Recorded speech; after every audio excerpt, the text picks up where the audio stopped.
For what purpose does the gentleman from Texas seek recognition? Madam Speaker, I request to get my 5 minutes at this time. Without objection, the gentleman may proceed. Thank you, Madam Speaker. I rise today to talk a bit about our economy and the marketplace, which, if anybody has observed, is in shambles.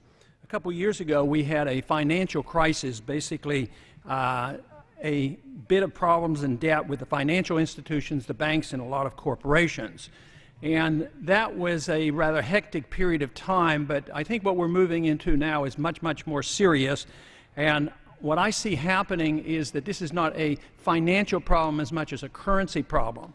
Everybody knows there are major problems in Greece right now because of the debt load that they have and they cannot finance, and nobody's there at the moment to bail them out. But a lot has been happening. And I've been interested in this subject for a long time. Matter of fact, in 1971, with the breakdown of the Bretton Woods Agreement, I became fascinated with economics and politics. At that time, there was a devaluation of the dollar of 3.5%, 3.8%, and it was very, very big news. And that's when the dollar was connected to gold, and there was a devaluation against gold.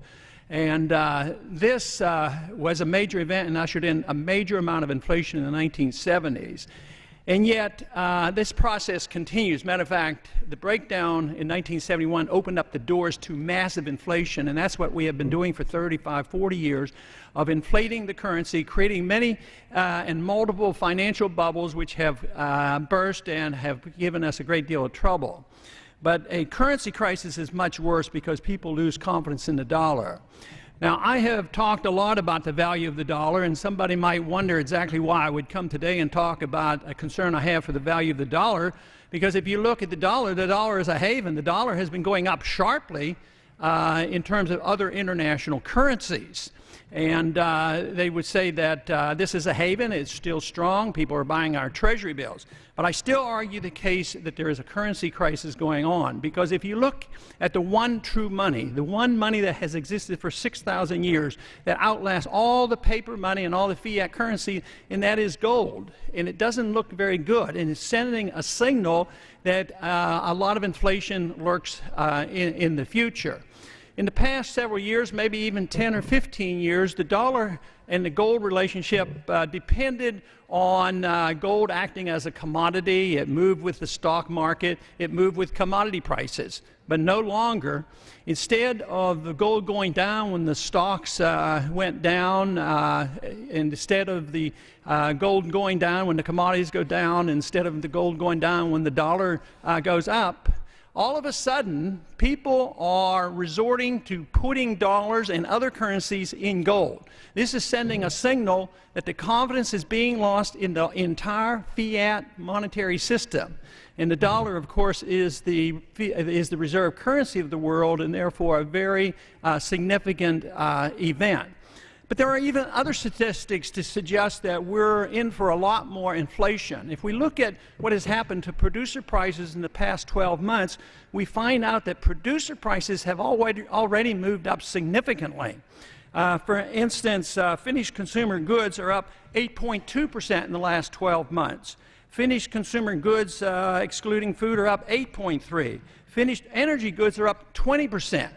Now, that has not yet affected the consumer price index, but in the months to come, the producer prices will move into the consumer products, so we can expect a lot more inflation.